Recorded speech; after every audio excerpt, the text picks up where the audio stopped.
የመካከለኛው ምስራቅ የዲፕሎማሲ ጠረጴዛ በአዲስ አበባ የተዘረጋ መስሏል። ባለፉት ተከታታይ ሳምንታት የፖለቲካው ሰማይ በዲፕሎማቶቹ የማባበያና የመደለያ መግለጫ ተሸፍኗል። የአፍሪካ ቀንድም የልዕለ ኃያላንና የመካከለኛ ኃይላት የስትራቴጂ ካርታ ማረፊያ ሆኗል። እስራኤሉ ጠቅላይ ሚኒስትር ቤንያሚን ኔታንያሁም ሄክሳጎን ወይም ባለስድስት ጎኑ ጥምረት በሚል ስያሜ ምስጢራዊ የጥምረት መረብ ሲያለሙ ከቴልአቪቭ እስከ አንካራ፣ ከሪያድ እስከ ኒው ዴልሂ ያሉ አይኖች ሁሉ አፍሪካ ቀንድ ላይ አርፈዋል። ይህ ስብስብ ለሰላም የተዘረጋ እጅ ነው ወይስ በጠላቶቻቸው ላይ የተደገነ የዲፕሎማሲ አፈሙዝ? ገና የኔታንያሁ ንግግር ከሞገዱ ሳይወርድ የእስራኤል ፕሬዝዳንት ይስሐቅ ሄርዞግ በ4 ኪሎ ቤተ መንግስት መገኘታቸው ደግሞ ነገሩን ይበልጥ ትኩረት ሳቢ አድርገዋል። ኢትዮጵያና እስራኤልን የሚያሳስራቸው የቆየው የቤተ እስራኤላውያን ክር ብቻ አይደለም። ዛሬ በጥቅምና በጂኦፖለቲካዊ ስሌት የተወለደ አዲስ ትስስር እያቆጠቆጠ ይገኛል። በጋዛው ጦርነት ስሟ እየጠለሸ የመጣው እስራኤል በአፍሪካ ህብረት መዲና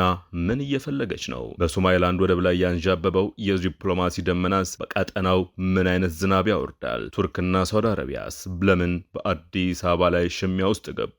ስለምንስ የ4 ኪሎን ደጆች ደጋግመው ረገጡ? ዛሬ የታሪክን ድርና ማግ፣ የፖለቲካን ጥምረትና በአፍሪካ ቀንድ ላይ የተደገነውን የታላላቅ አገራት የቼዝ ጨዋታ በጥልቀት እንመረምራለን። አብረን እንቆይ።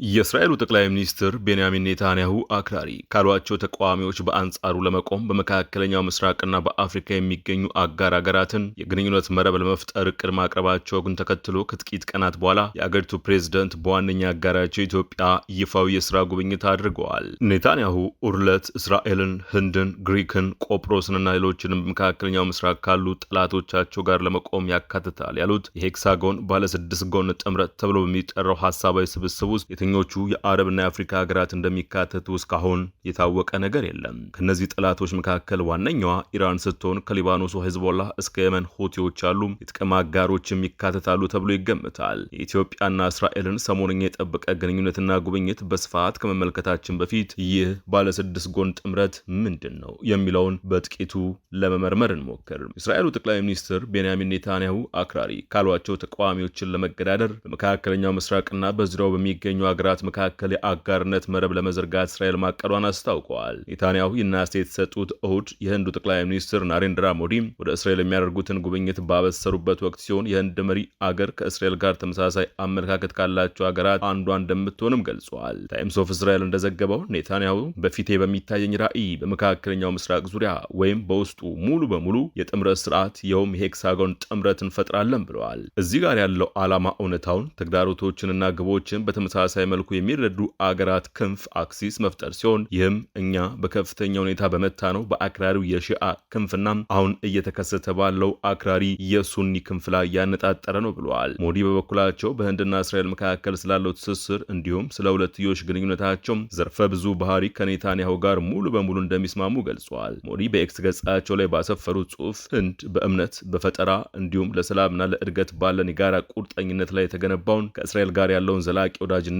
በጥልቅ ታከብራለች ብለዋል። ኔታንያሁ አሁን የተከሰተ ያለው አክራሪ የሱኒ ክንፍ ሲሉ ምን ማለታቸው እንደሆነ በዝርዝር ባያብራሩም ቀደም ሲል ግን የሙስሊም ወንድማማቾች ሙስሊም ብራዘርሁድ የዚህ ስብስብ ዋነኛ አካል መሆኑን ጠቅሰዋል። በጋዛ ጦርነት ምክንያት በእስራኤልና በበርካታ የሱኒ ሙስሊም አገራት መካከል ያለው ግንኙነት ተበላሽቷል። ከነዚህ መካከል ጠቅላይ ሚኒስትር ኔታንያሁ ላይ ከፍተኛ ትችት የሚሰነዝሩት ፕሬዝዳንት ረሲፕ ጣይብ ኤርዶዋን ቱርክና እስራኤልን በዘር ማጥፋት የወነጀለችው ሳውዲ አረቢያ ይገኙበታል። በእስራኤልና በሳውዲ አረቢያ መካከል ያለው ግንኙነት ወደ መደበኛ ሁኔታ የመመለሱ ተስፋም እየመነመነ የመጣ ይመስላል። ከቅርብ ወራት ወዲህ ሳውዲ አረቢያ እስራኤል ከሶማሊያ ተገንጥላ የመጣችውን ሶማሊላንድን እውቅና መስጠቷን እንዲሁም እስራኤል በዌስት ባንክ ይዞታዎችን ለመጠቅለል የምታደርገውን እንቅስቃሴ ኮንናለች። ከ2020 ጀምሮ እስራኤል በአሜሪካ ከሚደገፈው የአብርሃም ስምምነት አብርሃም አኮርድስ አካል በመሆን ቀጠናውን ተሰሚነት ለማጠናከር ከአረብና ከሙስሊም ሀገራት ጋር ይፋዊ ግንኙነት ለመመስረት ስትጥር ቆይታለች። በዚህ ማዕቀፍ መሰረትም እስራኤል ከተባበሩት አረብ ኤሚሬትስ ከባህሬንና ከሞሮኮ ጋር የቅርብ ግንኙነት እያደረገች ትገኛለች። ተንታኞች እስራኤል መደበኛ የደህንነት ስምምነት ፓክት ለመመስረት የሚያስችል በቂ ተጽዕኖ በአገራቱ ላይ ይኖራታል የሚለውን ይጠራጠራሉ። ይሁንና በጋዛ እየተካሄደ ባለው የጅምላ ግድያ ምክንያት በአህጉሪቱ ያለው ስሟ እየጠለሸ በመምጣቱና የአፍሪካ ህብረት እስራኤል በፍልስጤማውያን ሰዎች ላይ የምታደርሰውን ጥቃት የሚያወግዙ በርካታ መግለጫዎችን በማውጣቱ እስራኤል በአፍሪካ የጀመረችውን ቀጣይነት ያለው ተቀባይነት የማግኘት የማሸነፍ ዘመቻ እያጠናከረች ትገኛለች። ትገኛለች። አልፎ አልፎ በሚደረግ ጉብኝት የእስራኤሉ ፕሬዝዳንት ኢሳቅ ሄርዞግ ማክሰኞ ዕለት ኢትዮጵያ ገብተዋል። ወደ ኢትዮጵያ የመጨረሻ የፕሬዝዳንት ጉብኝት የተካሄደው እንደ አውሮፓውያን አቆጣጠር በ2018 ነበር። ሄርዞግ አዲስ አበባ ሲደርሱ ባወጡት መግለጫ በህዝቦቻችን መካከል ያለው ግንኙነት በታሪክና በሰው ልጅ ወግ ገጾች ውስጥ በጥልቀት የተሳሰረ ነው ብለዋል። በሁለቱ ሀገራት ታሪክ እምብርት ውስጥ አንድ ግልጽ የጋራ ክር አለ። እርሱም እጅ ለእጅ የመያያዝ የመንፈስና የቁሳቁስ ሀብቶችን የማቀናጀት ለሁሉም ጥቅም ሲባል የመፍጠር የማልማትና የማደግ ችሎታ ነው ሲሉ ገልጸዋል። ሄርዞግ ትናንት ረቡዕ ከጠቅላይ ሚኒስትር አብይ አህመድ ጋርም ተገናኝተዋል። ጠቅላይ ሚኒስትር አብይ ዝርዝር መረጃ ሳይሰጡ ሁለቱ መሪዎች በጋራ ፍላጎት በሆኑ ጉዳዮች ላይ ትብብርን ለማሳደግ መወያየታቸውን ገልጸዋል። ይሁን እንጂ ከጉብኝቱ በስተጀርባ ታዛቢዎች እንደሚሉት ይህ ጉብኝት በአዲስ አበባ ላይ ተጽዕኖ የማሳደር ፉክክር ማሳያ ነው። ምክንያቱም በቅርብ ቀናት ውስጥ በተመሳሳይ መልኩ ከቱርክና ከሳውዲ አረቢያ ከፍተኛ የልዑካን ቡድኖች አዲስ አበባን ጎብኝተዋልና ኢትዮጵያና እስራኤል በበርካታ ትስስሮች የተቆራኙ ናቸው። ይህም ከህዝቦቻቸው የጋራ ታሪክ ጀምሮ በቅርብ ጊዜ በአፍሪካ ቀንድ የተወሰዱና ቀጠናዊ ተጽዕኖ ያላቸውን ሀገራት ያስቆጡ የፖለቲካ እርምጃዎችን ተከትሎ እስከመጣባቸው የጋራ ትችት ድረስ ይዘልቃል። ሁለቱም ሀገራት ወዳጃዊ ግንኙነታቸውን ጠብቆ የቆዩት በአብዛኛው ከሰሜን ትግራይና አማራ ክልሎች በሚመጡት የቤተ እስራኤል ማህበረሰብ ወይም የኢትዮጵያ አይሁዳውያን ምክንያት ነው። በታሪክ የኢትዮጵያ አይሁዳውያን በሃይማኖታቸው ምክንያት ስደት ደርሶባቸው የነበረ ሲሆን እስራኤል ከተመሰረተች በኋላ የመመለስ መብት ሎ ኦፍ ሪተርን በሚለው ፖሊሲዋ መሰረት ወደ አገሯ እንዲገቡ ጥራለች። የአውሮፓውያን አቆጣጠር ከ1970ዎቹ መጨረሻ እስከ 1990ዎቹ አጋማሽ ባለው ጊዜ ውስጥ ኢትዮጵያን ጨምሮ በርካታ የአፍሪካ ሀገራት በ1973ቱም የዮም ኪፑር ጦርነትና እስራኤል ግብፅን መወረራን ተከትሎ ከእስራኤል ጋር ግንኙነት አቋርጠው በነበሩበት ወቅት በ10 ሺዎች የሚቆጠሩ ኢትዮጵያ አይሁዳውያን በምስጢር ወደ እስራኤል ተጓጉዘዋል። እንደ አውሮፓውያን አቆጣጠር በ1991 የእስራኤል የደህንነት ተቋም ሞሳድ ባከናወነው ደፋር ኦፕሬሽን 14000 ኢትዮጵያውያንን በሁለት ቀናት ውስጥ ብቻ በአየር አጓጉዟል። በአሁኑ ወቅት ወደ 160 ሺህ የሚጠጉ የኢትዮጵያ አይሁዳውያን በእስራኤል ይኖራሉ።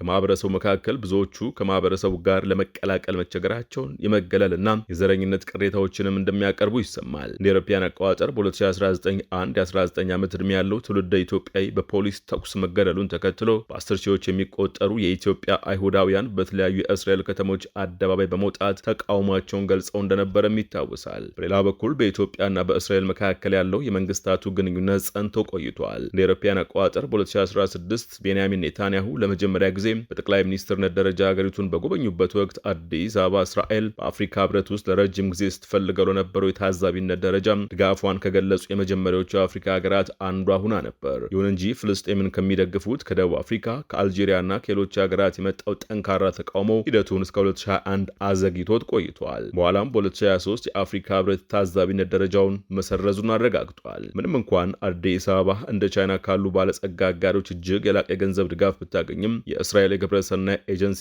ማሻፍ ባለፉት 10 ዓመታት ውስጥ ለኢትዮጵያ በግብርናና በውሃ ትብብር ፕሮጀክቶች ድጋፍ ሲያደርግ ቆይቷል። ባለፈው የአውሮፓውያን ዓመት እስራኤል ለበርካታ የአፍሪካ ጋዜጠኞች ወደ ሀገሯ የሚደረጉ የጉዞ ዕድሎችን ስታመቻች ጋዜጠኞች እንዲሳተፉ ከጋበዘቻቸው ሀገራት መካከል አንዷ ነበረች ኢትዮጵያ። ከቅርብ ጊዜ ወዲህ ሁለቱም ሀገራት ሶማሊያ የራሷ ግዛት እንደሆነች በምትሞግተው እስራኤል ግን ለራሷ ብሔራዊ ደህንነት ወሳኝ እንደሆነች በምትመለከታት ሶማሊላንድን በመደገፍ ረገድ የተቆራኙ መሆናቸውን በሀርጌሳ የሚገኙት ተንታኝ ሙስጠፋ አህመድ ለአልጀዚራ ተናግረዋል። እንደ አውሮፓውያን አቆጣጠር በታህሳስ እስራኤል የሶማሊላንድን መንግስታዊ እውቅና በመስጠት የመጀመሪያው ሀገር ሆናለች። ከዚያ ጥቂት ወራት ቀደም ብሎ የተፈናቀሉ ፍልስጤማውያንን ወደ ሶማሊላንድ ወይም እንደ ኢትዮጵያ ባሉ በቀጠናው ሌላው የእስራኤል ቁልፍ አጋር ወደሆነችው ደቡብ ሱዳን ለማዛወር ስለታቀዱ እቅዶች መረጃዎች ሲወጡ ነበር። ተንታኞች እንደሚገምቱት እንደ ደቡብ ሱዳንና ሌላዋ የእስራኤል የቅርብ ወዳጅ የሆነችው የተባበሩት አረብ ኤሚሬትስ ያሉ ሀገራትም ሶማሊላንድን እውቅና ሊሰጡ ይችላሉ። እንደ አውሮፓውያን አቆጣጠር በ2004 መገባደጃ ላይ የወጣው የተባበሩት መንግስታት የባለሙያዎች ቡድን ሪፖርት በሶማሊያ የሚንቀሳቀሰው አልሸባብ ከየመኑ ሁቲዎች ጋር በንቃት እየተባበረ መሆኑን ይፋ ካደረገ በኋላ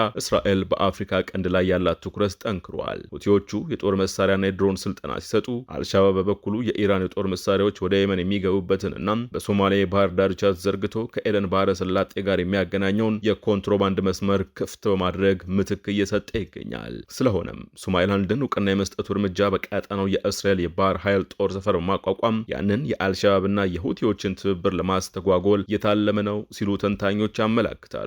ተንታኙ አህመድ ሲናገሩ በይፋ ባይናገሩትም እንኳ ይህ የቅዳቸው አካል ነው ሲሉ ተናግረዋል። በርካታ ሀገራት እንዲሁም የአፍሪካ ህብረት እስራኤል ለሶማሊላንድ የሰጠችውን እውቅና የሶማሊያ ሉዓላዊነት መጣስ ነው በማለት ተቃውሞታል። በአንጻሩ በሶማሊላንድ ውስጥ ብዙዎች በውሳኔው ደስታቸውን የገለጹ ሲሆን በዚህ ሳምንት ረቡዕ ዕለትም ሀርጌሳ ለመጀመሪያ ጊዜ ወደ እስራኤል የምትልከውን አምባሳደር መሾሟ መፈረሟን አስታውቃለች። ምንም እንኳን እስራኤልም ሆነች ኢትዮጵያ በፕሬዝዳንት ኢሳቅ ሄርዞግ ጉብኝት ወቅት ስለሚወያዩባቸው አጀንዳዎች ዝርዝር መረጃ ባይሰጡም የሶማሊላንድ ጉዳይ በዝርዝሩ አናት ላይ ሊቀመጥ እንደሚችል ተገምቷል። አዲስ አበባ እንደ አውሮፓውያን አቆጣጠር በ2024 ከሀርጌሳ ጋር አወዛጋቢ የሆነ የወደብ ስምምነት መፈረሟን ተከትሎ ጎረቤቶቿን አስቆጥታ ነበር። ስምምነቱ ኢትዮጵያ የባህር በር እንድታገኝ የሚያስችላት ሲሆን በምላሹም ለሶማሊላንድ የወደፊት እውቅና እንደምትሰጥ ይገልጽ ነበር። ኢትዮጵያ ሰፊና በፍጥነት በማደግ ላይ ያለች ሀገር ብትሆንም ኤርትራ በ1993 መገንጠሏን ተከትሎ የባህር በር አታም የየብስ ዝግ ሀገር ሆናለች።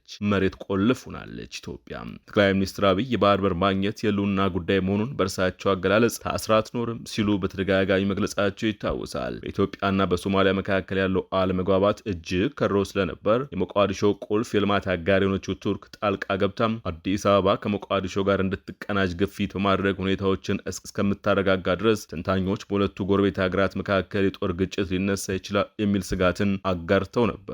ተንታኞች እንደሚሉት ከሆነ እስራኤል አሁን ላይ ኢትዮጵያ የ850 ኪሎ ሜትር የባህር ጠረፍ ያላትን ሶማሊላንድን ወደ ማወቅ እንድትቃረብ ግፊት ታደርጋለች ተብሎ ይጠበቃል። እንደ ሐመር ገለጻ ከሆነ እስራኤልን ተከትለው ሌሎች ሀገራት ለሶማሊላንድ እውቅና ባለመስጠታቸው በሀርጌሳ ውስጥ ብዙዎች ቅሬታ ተሰምቷቸዋል። አዲስ አበባ ግን በተለያዩ አቅጣጫዎች እየጨመረ የመጣም ክልላዊ ግፊት እየገጠማት ባለበት በዚህ ወቅት ተጨማሪ ግፊቶች ደስ ላያሰኟት ይችላሉ።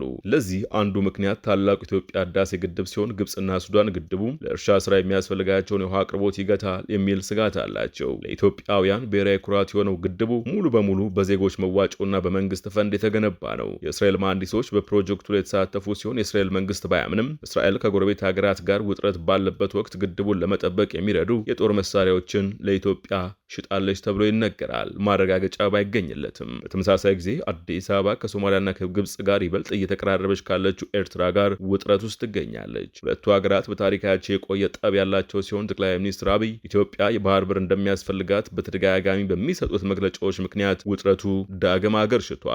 ተንታኙ አህመድ ሲገልጹ አዲስ አበባ በአሁኑ ወቅት ክልላዊ መገለሏን የሚያጸና ውሳኔን ከማሳለፍ ትቆጠባለች። ምክንያቱም በአፍሪካ ቀንድና በቀይ ባህር አካባቢ ተጽዕኖ ለማሳደር በሚፈልጉ የተለያዩ አካላት መካከል ሚዛኗን ለመጠበቅ እየሞከረች እንደሆነ ግልጽ ነው ይላሉ።